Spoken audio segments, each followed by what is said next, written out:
David, I've got some fantastic news to share. Governor Abbott just tweeted, "Prayers answered. All hostages are out alive and safe." That's our first official confirmation that this situation has come to a peaceful end to those congregants who were swept up in this terrifying situation. But the tweet from Governor Abbott a short time ago, "Prayers answered. All hostages are out alive and safe." No information at this point in time directly from Colleyville Police or the FBI, which are the law enforcement working directly in the situation. But obviously the governor has been looped in on this. We know the president was briefed on the situation earlier today, and Governor Abbott has confirmed now that all hostages alive and safe. David, while you were talking a short time ago, I saw some law enforcement vehicles moving around behind you as well. I don't know if that's just a repositioning of things or if you're starting to see a little more movement from your position.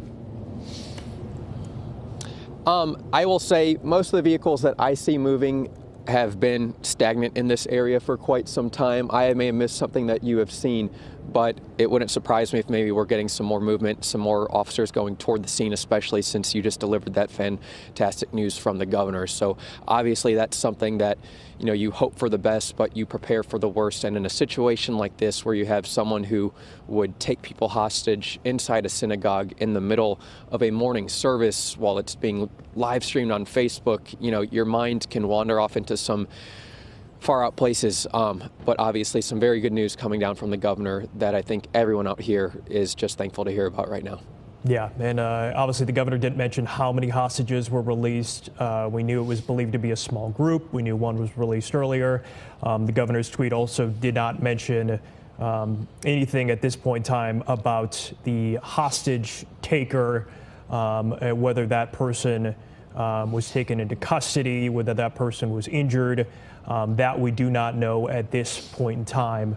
But of course, this is quite a fantastic bit of news for people who have been watching this situation from really all around the world throughout the day to find out what happened at Congregation Beth Israel.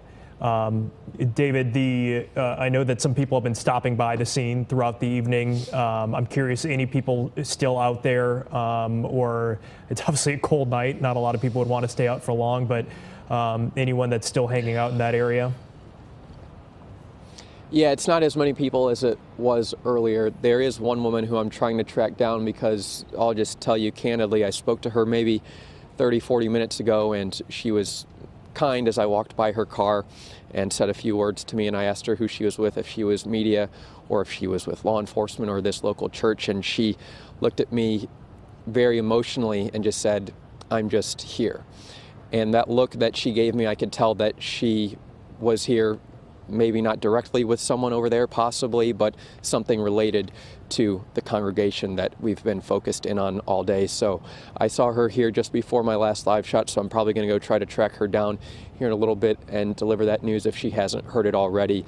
But not as many people as we saw earlier today, because obviously the temperatures are getting much colder and it's getting late out here, but still a scene with, I would say, at least a few dozen vehicles out here and some people who obviously have been praying for the news that just came out.